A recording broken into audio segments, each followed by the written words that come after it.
Break स्वागत पुणी थे आसवा से खबर को जयपुर में प्रधानमंत्री नरेंद्र मोदी वर्तमान सभास्थल में पहुंची सारी प्रधानमंत्री और 2019 निर्वाचन तारीख घोषणा पर ओडिशा रे मोदी कौन भाषण देउछंती कौन गुरुमंत्र देउछंती समस्त नजर रही जहाँ नहीं बीजेपी कर्मी मध्य ना नथिबा उत्साह देखा मिली।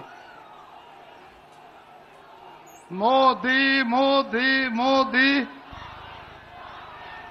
भारत माता की वर्तमान मु ए अंचल गर्व और गौरव पद्मश्री कमला पुजारी को अनुरोध करुच्ची जे वर्तमान से आसी मोदी जी को सम्मानित करिवे पद्मश्री कमला पुजारी महोदय।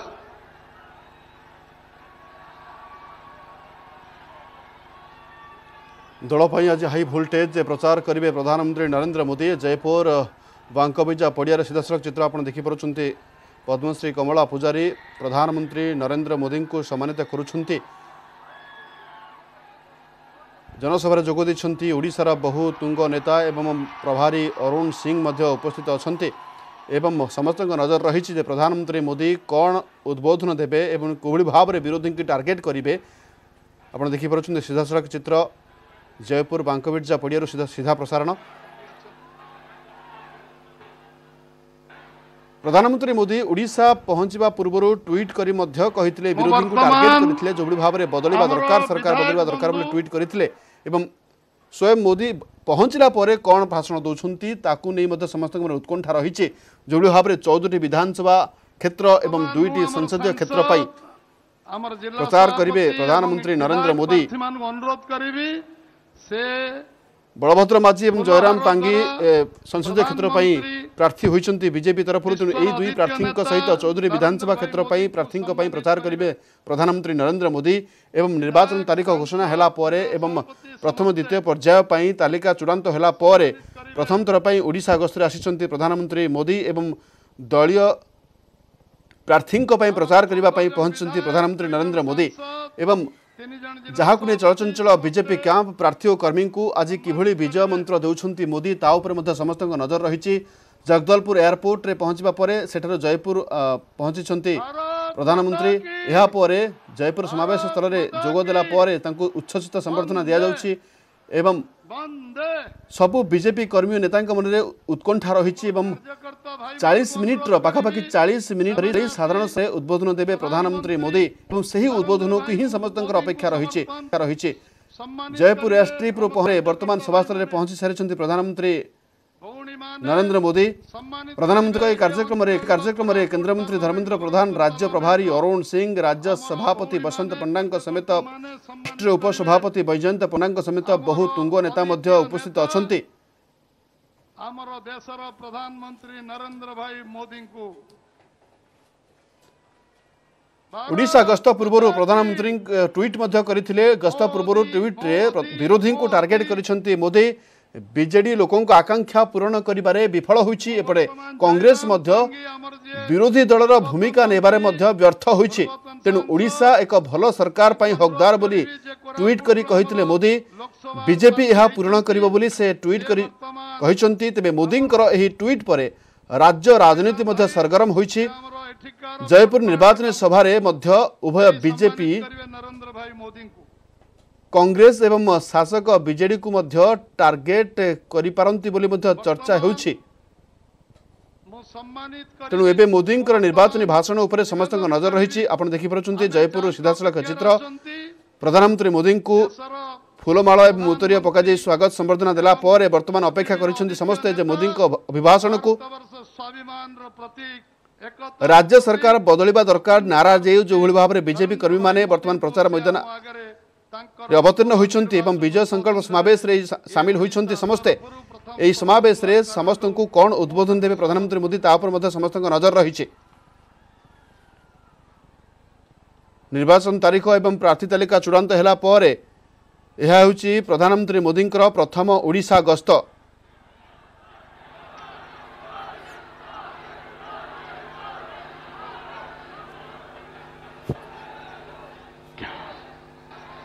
केंद्र में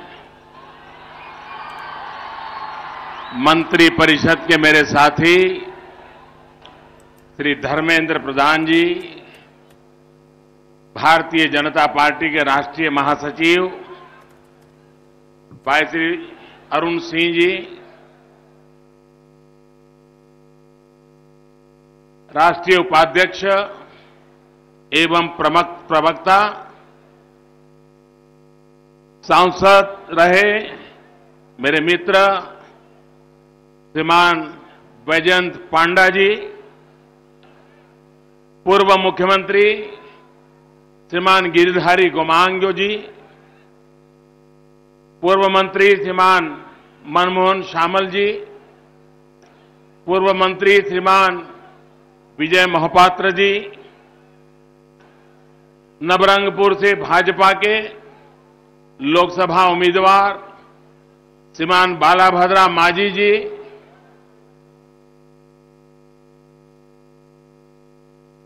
कोरापुट से भाजपा के लोकसभा के उम्मीदवार श्रीमान जयराम पांगी जी, जारीगाम से उम्मीदवार श्री परशुराम मांझी जी, ताबूगाम से उम्मीदवार श्रीमान पद्मन नायक जी, उमरकोट से उम्मीदवार श्रीमान नित्यानंद गौड़ जी, कांटपेट से उम्मीदवार श्रीमान खबेश्वर पुजारी जी, पोटांगी से उम्मीदवार श्रीमान रामचंद्र पांगी जी, मलकानगिरी से उम्मीदवार श्रीमान आदित्य गई, कोरापुट से श्रीमान त्रिपुरा गर्दा जी, चित्रकोंडा से श्रीमान पाद मांझी, लक्ष्मीपुर से श्रीमान कुमुद सौता जी, रायगढ़ से श्रीमान बसंता उल्लाका जी, जयपुर से श्रीमान गौतम सानमात्रे जी, नवरंगपुर से उम्मीदवार गौरीशंकर मांझी जी, आप सब दोनों मुट्ठी ऊपर करके भारत माता की जय बोल करके हम सबको आशीर्वाद दें। भारत माता की, भारत माता की, भारत माता की। बहुत बहुत धन्यवाद।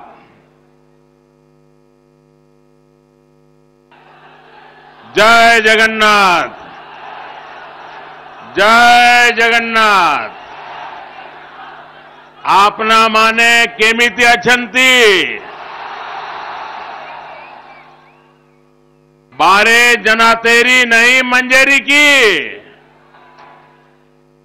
सबरा श्री क्षेत्र प्रभु जगन्नाथ, बाबा गुप्तेश्वर, मां अग्निगंगा और मां धरिणी का आशीर्वाद, आप सभी जनता जनार्दन का आशीर्वाद लेने के लिए आपका ये चौकीदार आपके बीच आया है। मेरे साथ एक नारा देंगे आप? पक्का देंगे? लेकिन फिर आपको निभाना पड़ेगा। निभाएंगे? मैं कहूंगा मैं भी, मैं भी, मैं भी, मैं भी, मैं भी, मैं भी। क्रांतिवीर शहीद लक्ष्मण नायक, राजा विक्रमादेव, गोपीनाथ गारड़ा, राधा कृष्ण विश्वास राय, राधा मोहन साहू जैसे कोरापुट और ओडिशा के हर नायक को मैं नमन करता हूं। अभी चैती पर्व मनाने का समय है। चैती पर्व आपसी स्नेह को बढ़ाने वाला उत्सव है। इस त्योहार के लिए मैं आप सब उड़ीसा वासियों को बहुत बहुत बधाई देता हूं। मैं बहन कमला जी और पूरे उड़ीसा को, देश के हर आदिवासी वनवासी समाज को पद्म पुरस्कार के लिए बहुत बहुत बधाई देता हूं। और मेरे लिए गर्व की बात है कि मां कमला जी स्वयं यहां आई, मंच पर आकर के मुझे आशीर्वाद दिए, परंपरागत रूप से मेरा स्वागत किया। मां कमला के आशीर्वाद जब कमल को मिल जाते हैं तब वो आशीर्वाद की ताकत बहुत बढ़ जाती है। कोरापुट में धान की सैकड़ों स्थानीय किस्मों को संरक्षित करने के लिए जो काम कमला जी ने किया है, उसका पूरे विश्व में आज गौरवगान हो रहा है। आप जैसों से ही ये देश है और आप जैसे कामगार ही नए भारत के नए संस्कार की पहचान है। साथियों, 2014 में जब मैं ओडिशा के लोगों के बीच आया था तो कहा था कि पूरी ईमानदारी से, पूरी निष्ठा से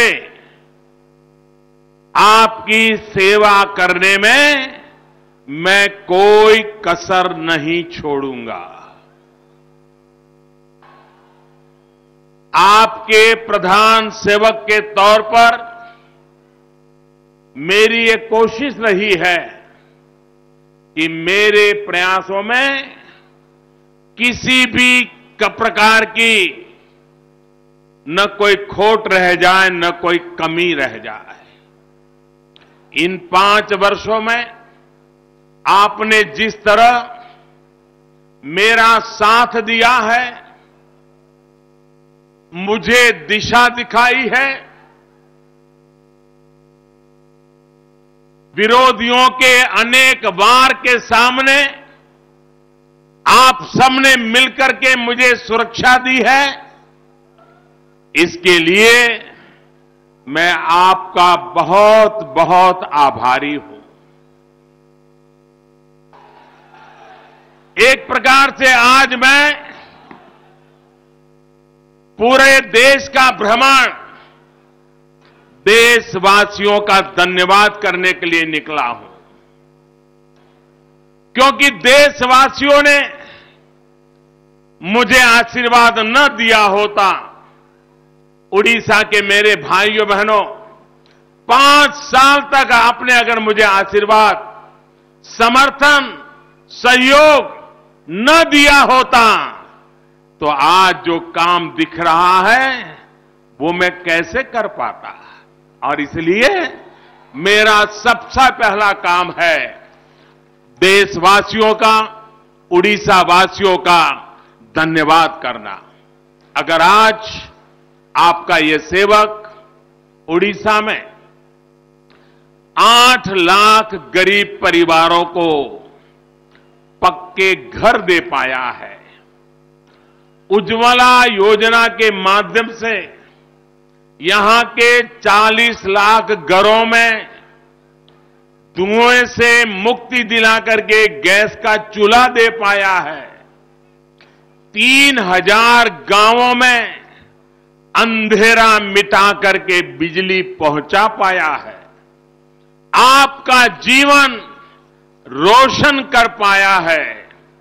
24 लाख घरों में जहां अंधेरे की जिंदगी थी, बिजली मुफ्त में पहुंचाकर मुफ्त में बिजली का कनेक्शन दे पाया है। तो इन सब सफलता के पीछे आप ही का साथ, आप ही का सहयोग, आप ही की प्रेरणा रही है, आप ही का आशीर्वाद रहा है, आप ही का समर्थन रहा है। अगर मेरी सरकार की 5 साल की सफलता का, अगर मेरी सरकार की 5 साल की सफलता का कोई हकदार है तो भारत की जनता है, भारत का मतदाता है, उड़ीसा की जनता है, उड़ीसा का मतदाता है। मैं आज भगवान जगन्नाथ जी की धरती से आपका भी धन्यवाद करता हूं और इस पवित्र धरती से, और जब ऐसे वीर नायक के फांसी का दिवस है, स्मरण का दिवस है, त्याग और बलिदान की स्मृति का दिवस है, मैं देशवासियों का भी इस पवित्र दिवस पर आदरपूर्वक धन्यवाद करता हूं।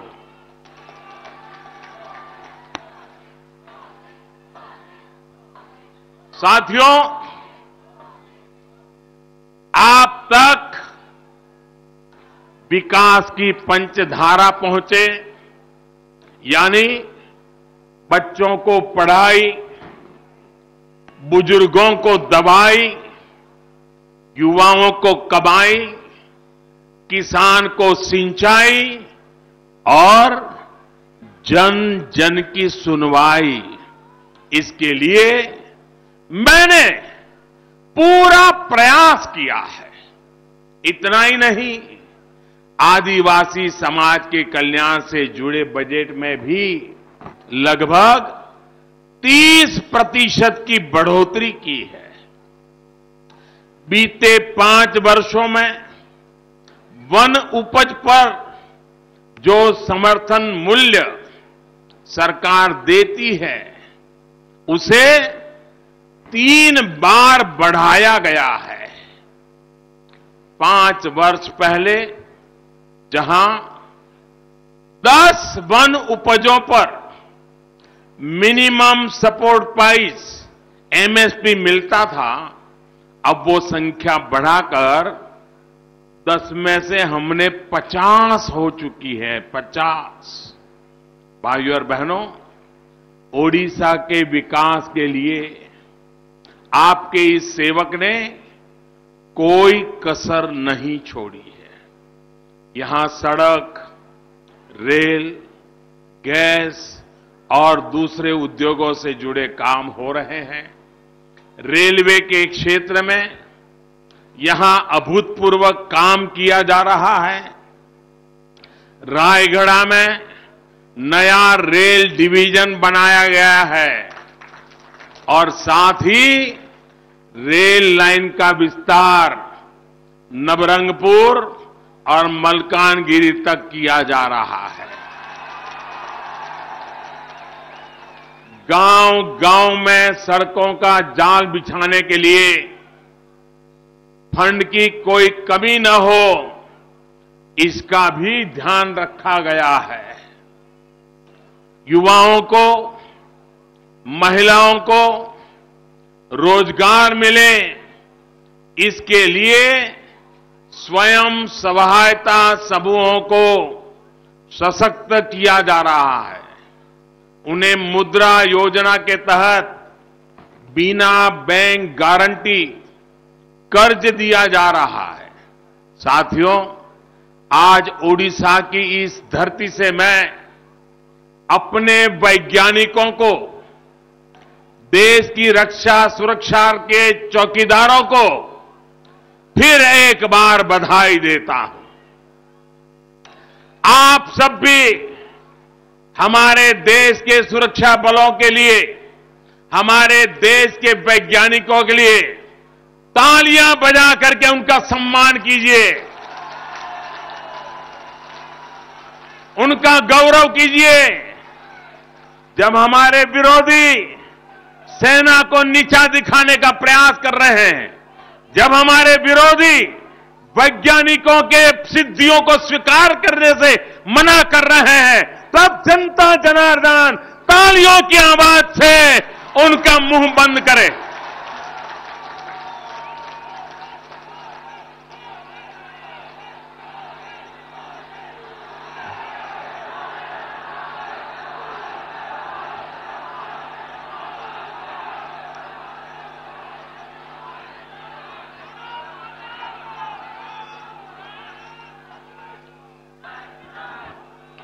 दो दिन पहले ही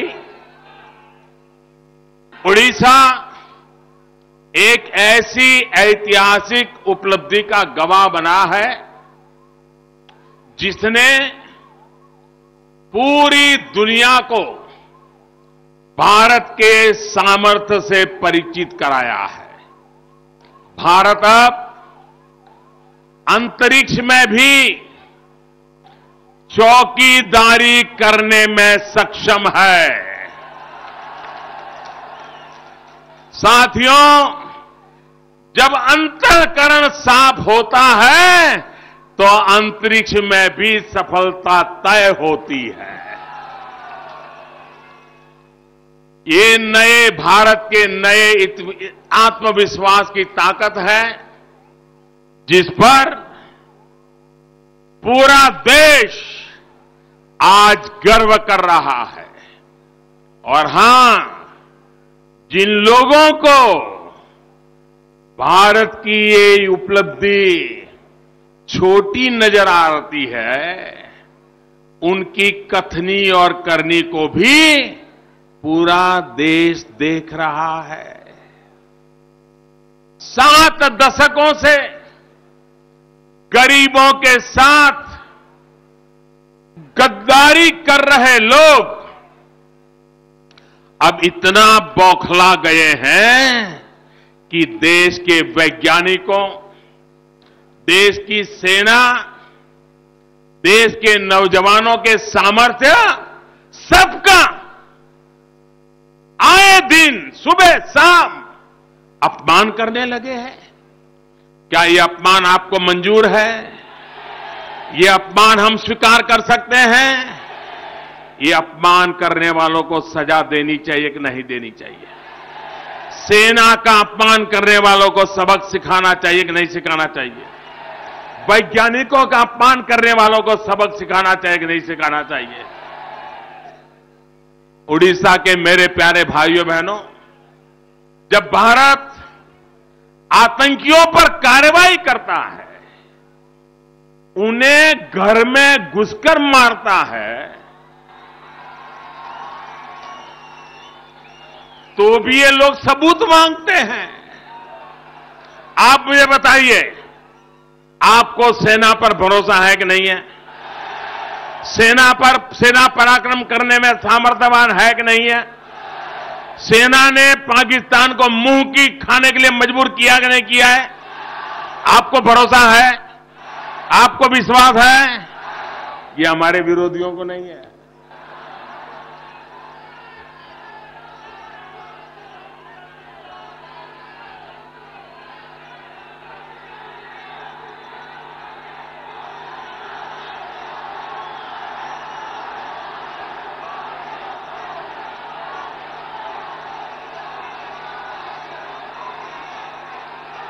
एक महीना हो गया पाकिस्तान लाशें गिनने में लगा हुआ है और ये सबूत मांग रहे हैं।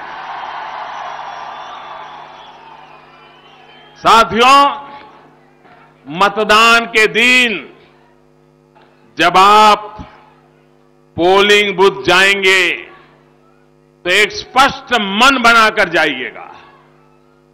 आपको यह तय करना है कि आतंक के ठिकानों में घुसकर मारने वाली सरकार चाहिए या फिर घबराकर नीची मुंडी करके बैठ जाने वाली सरकार चाहिए। आप बताइए, दुश्मन के घर में घुसकर मारने वाली सरकार चाहिए कि नहीं चाहिए? पूंछ दबाकर भागने वालों की जरूरत है क्या देश को?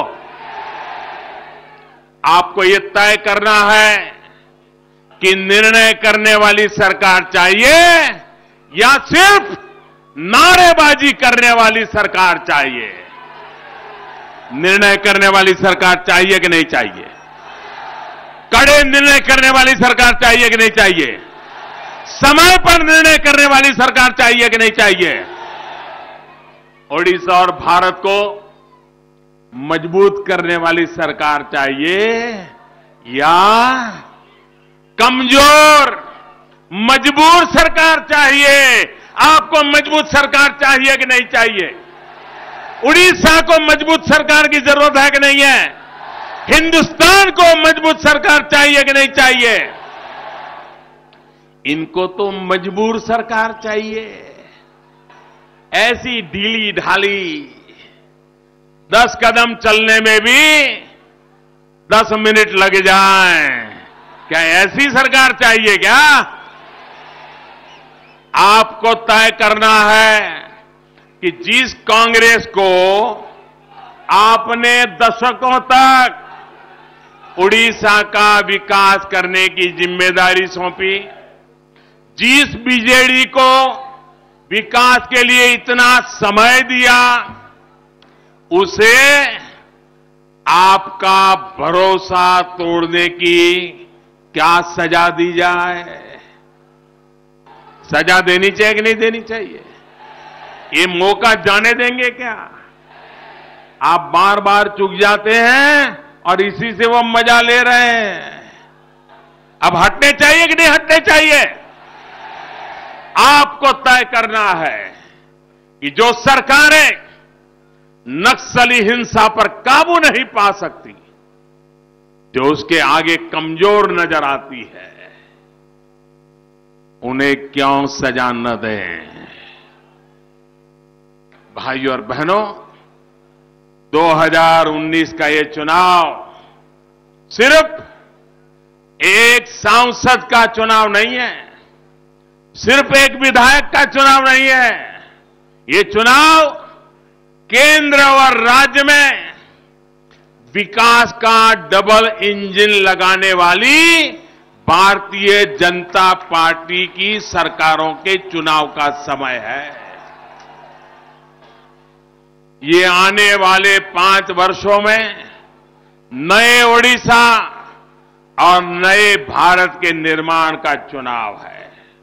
साथियों, ओडिशा मजबूत तब बनेगा जब यहां का आदिवासी, यहां का किसान, यहां का नौजवान आगे बढ़ेगा।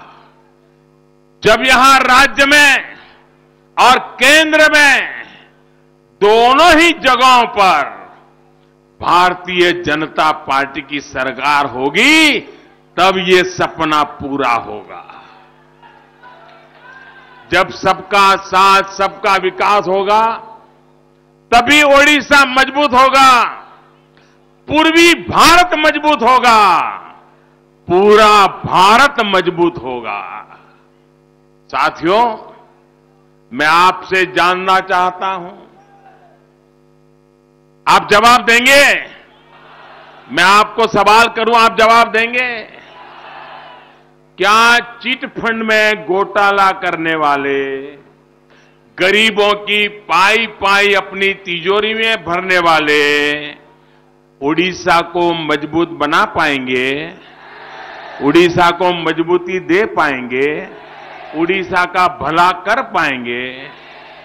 क्या आदिवासियों की संपदा आपके संसाधनों पर कोरापुट, रायगढ़, यहां के तमाम आदिवासी अंचलों में खनन माफिया को बढ़ावा देने वाले ऐसे लोग ओडिशा को मजबूत बना सकते हैं क्या?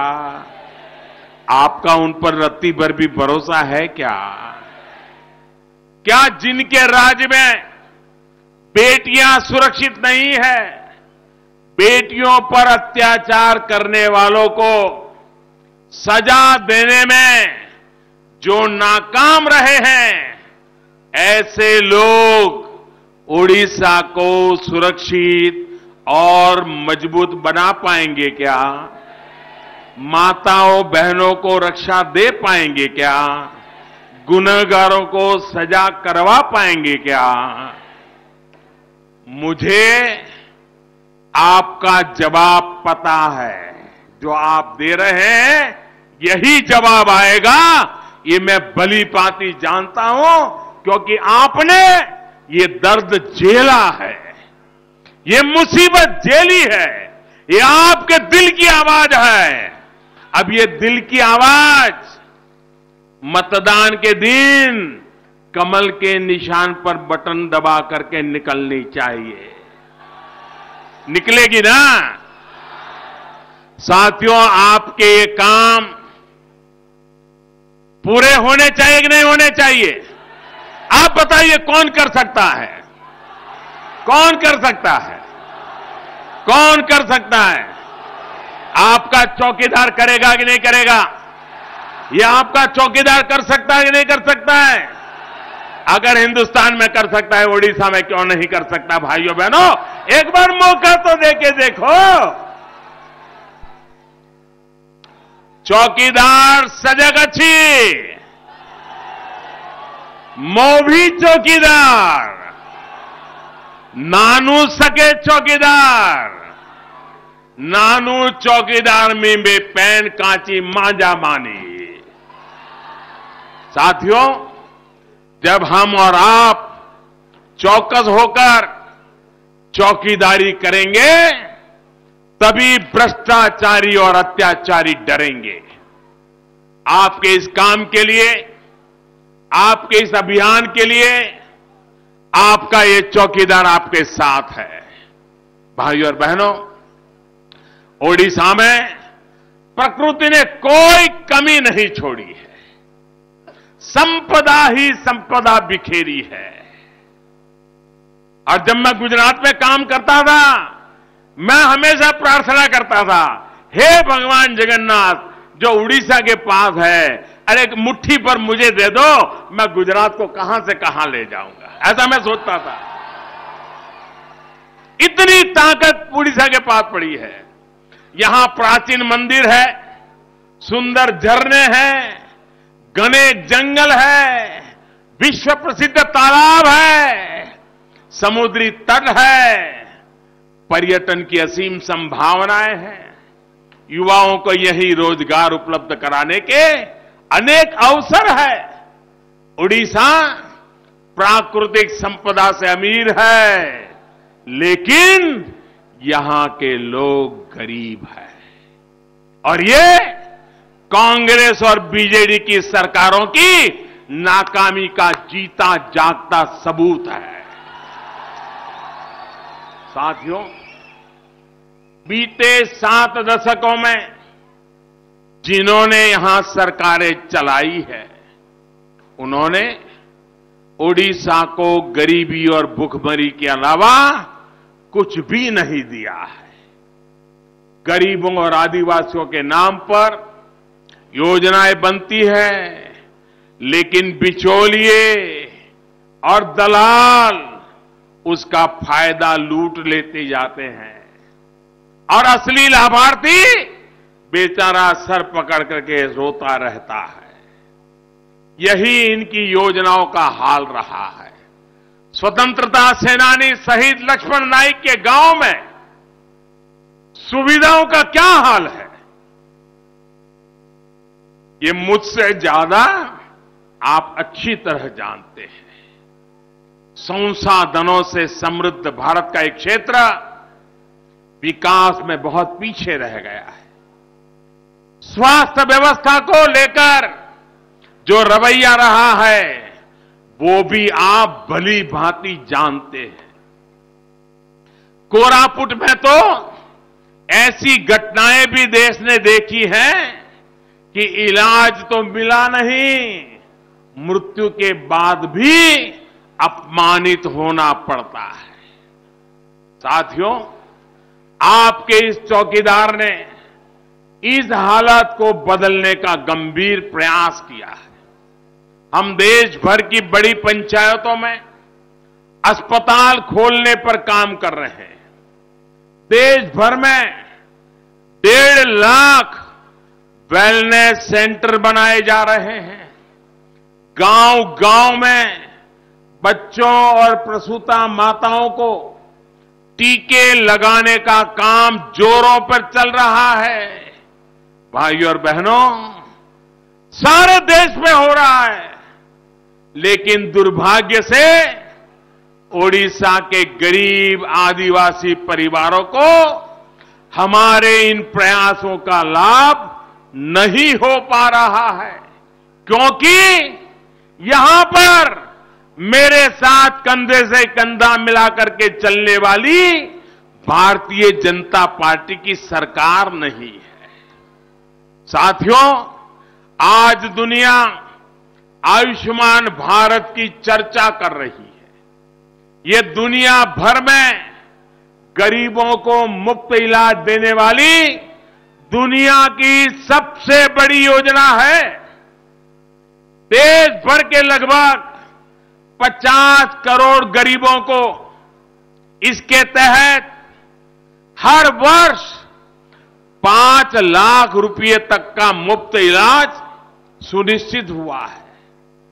उत्तर प्रदेश हो, झारखंड हो, बिहार हो, महाराष्ट्र हो, तमिलनाडु हो, देश भर के 17 लाख गरीब मरीजों को इतने कम समय में इसका लाभ मिला है, इलाज हो चुका है। लेकिन 17 लाख लोगों में भी मेरे उड़ीसा का एक भी गरीब नहीं है, एक भी मरीज नहीं है। आपको लगेगा मोदी ने अन्याय किया? जी नहीं। ऐसा क्यों हुआ? इसके पीछे यहां की सरकार जिम्मेवार है। इस योजना के शुरू होने के पहले से मैं यहां की सरकार को आग्रह कर रहा हूं, प्रार्थना कर रहा हूं कि आयुष्मान योजना से जुड़ जाइए। लेकिन पता नहीं, उनको आपकी परवाह नहीं है कि उनका कुछ और गणित है, वो मानने के लिए तैयार ही नहीं है, इस योजना से जुड़ ही नहीं रही है।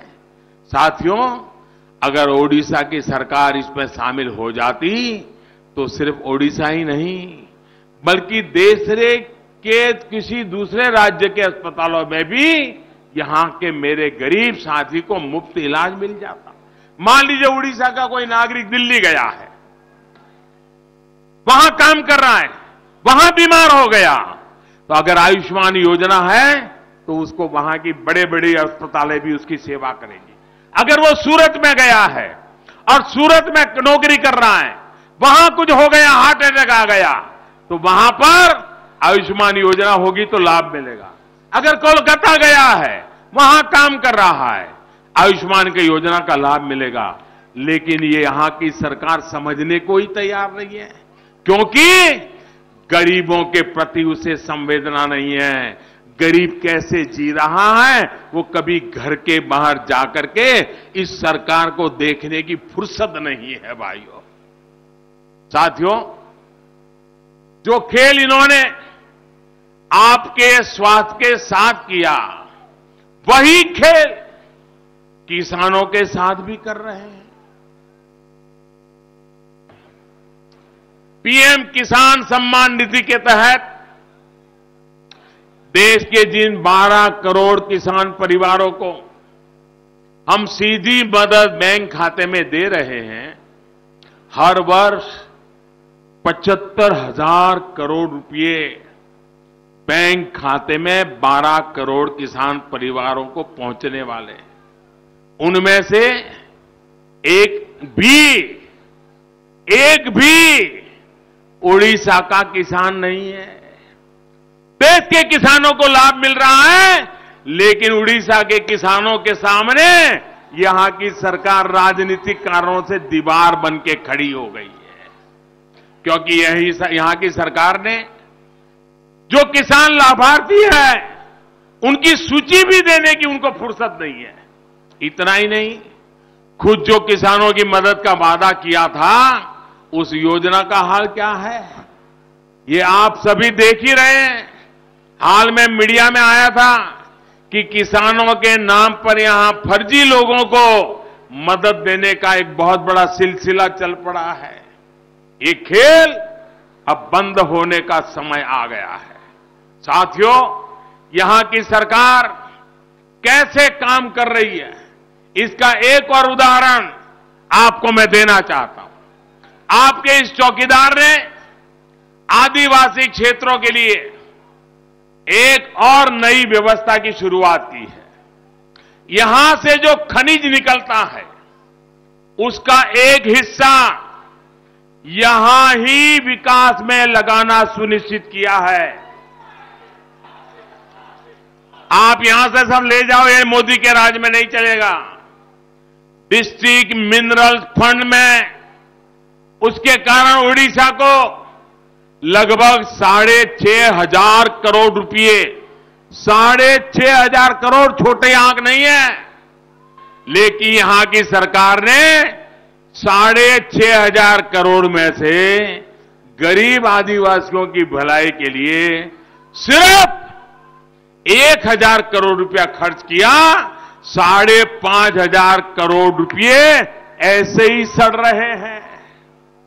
मैं फिर आपसे पूछूंगा, क्या ऐसी सरकार जो आपके पैसों को तिजोरी में बंद करके बैठ गई है, ऐसी सरकार को जाना चाहिए कि नहीं जाना चाहिए?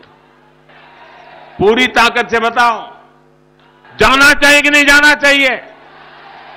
निकालना चाहिए कि नहीं निकालना चाहिए? भगाना चाहिए कि नहीं भगाना चाहिए? हराना चाहिए कि नहीं हराना चाहिए? क्या ओडिशा में परिवर्तन होना चाहिए कि नहीं होना चाहिए? अब उन्हें विदा करना चाहिए कि नहीं करना चाहिए?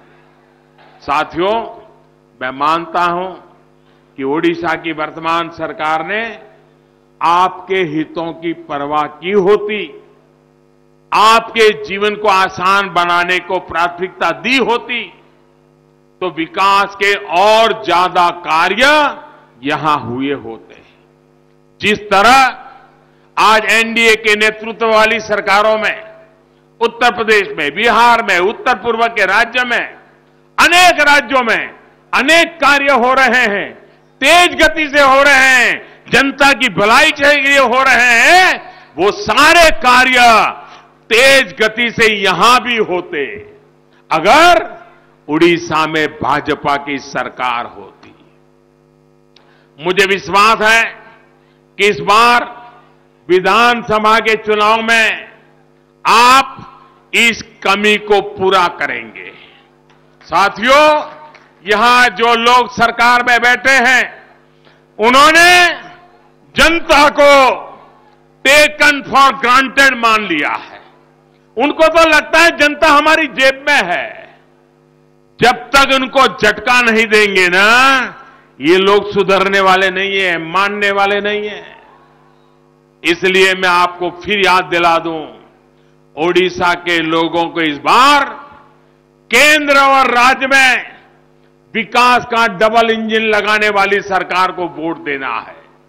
भाजपा सरकारों का डबल इंजन ओडिशा को और तेजी से आगे ले जाएगा और इससे देश भी आगे बढ़ेगा।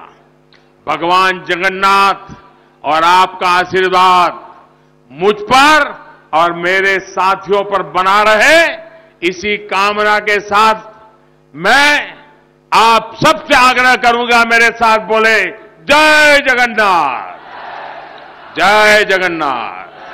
भारत माता की, भारत माता की। बहुत बहुत धन्यवाद। रहिए, आपका ये चौकीदार पूरी तरह से चौकन्ना है।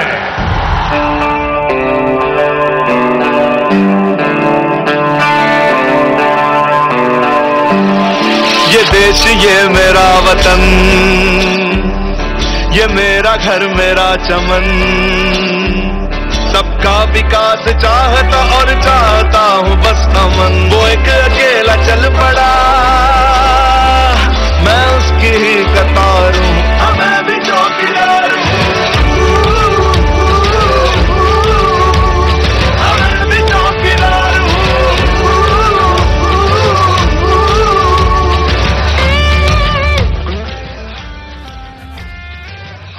वर्तमान सीधा प्रसारण देखुले जयपुर जो प्रधानमंत्री नरेंद्र मोदी पहुंची सहित वरिष्ठ नेतृवृंद पहुंची। सीधा प्रसारण आपण देखुं जयपुर बांक विजय मैदान में वर्तमान प्रधानमंत्री नरेंद्र मोदी मेगा शो। केंद्र सरकार सफलता, राज्य सरकार विफलता और विरोधी को सीधा सड़क टार्गेट करिसेंती प्रधानमंत्री नरेंद्र मोदी। मोदी निर्वाचनी भाषण को सुनिबा दूर दूरांतर लोकंकर समागम होइथिला। बहु नेता मंत्री सेठारे भिड़ जमाइथिले। जयपुर में पहुंचवा परे जय जगन्नाथ कही ओडिया रे उद्बोधन आरंभ करथिले नरेंद्र मोदी। चैती पर्व पर शुभेच्छा जणाइबा सह ओडिशार स्वाधीनता संग्रामी को स्मृतिचारण करथिले। एहा परे विगत वर्ष केंद्र सरकार किभली ओडिशार ध्यान रखिछंती से संपर्क रे कहिथिले एवं कहिथिले आपणको चौकीदार आपणको पाखको आसीछि